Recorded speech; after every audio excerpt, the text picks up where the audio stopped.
what we did was we developed an emergency response plan template, and it kind of speaks to what Steve was saying about usually written down. And what we found as a barrier for a lot of organizations is, where do we start with that? And that's really what this is designed to be, is a start for you. If you start at the top, I've highlighted a couple of sections here.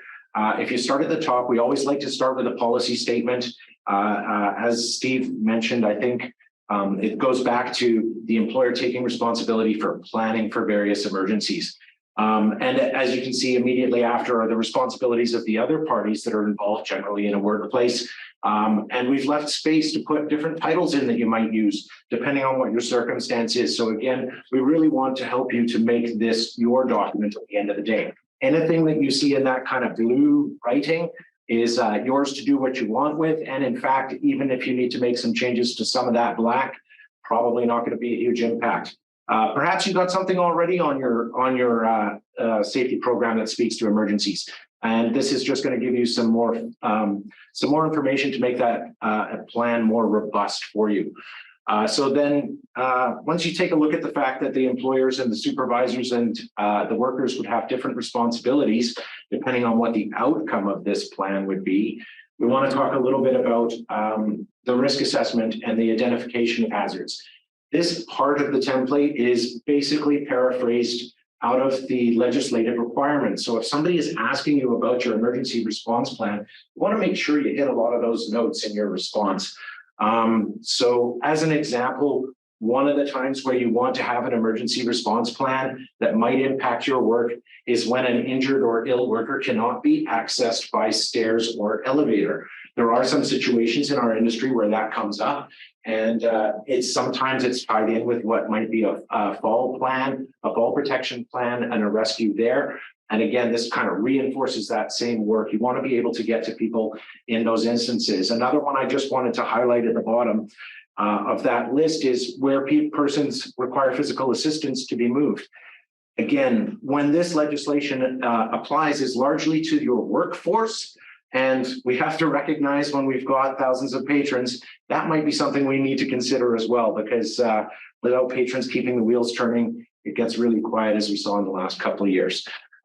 So yeah, and it talks a little bit more about what procedures should look like, including drills, which Steve mentioned quite thoroughly and talked about. I love that tabletop exercise idea for groups that can't evacuate, 1,500 people on a Friday night. They can run some tabletops, and that'll help speak to that question.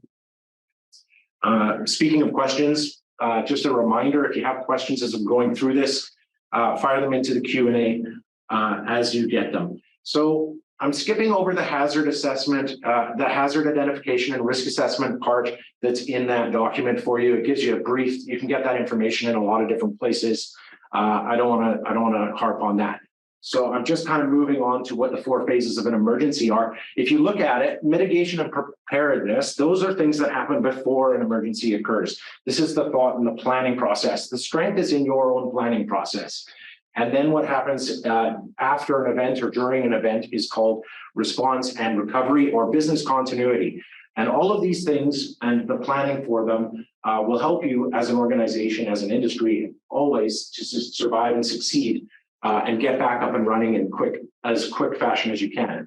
The next little section of the document is a table, and it basically provides you an insight. The one that I cut out is kind of the example. So a hazard example, I think that Steve touched on, that does affect us here, or at least it might upcoming in the next few days, would be something like flooding. So that would be a hazard example. You can get those hazards from anywhere. I would suggest definitely involving your joint health and safety committee, your worker representative. If you don't have either of those because you're a small organization, just have it at one of your meetings. Be like, hey, what kind of emergencies do you think that we can foresee and do something about? You want to take that information, figure out what your risk rating is. Again, use high, medium, or low to describe the risk rating of each of those hazards.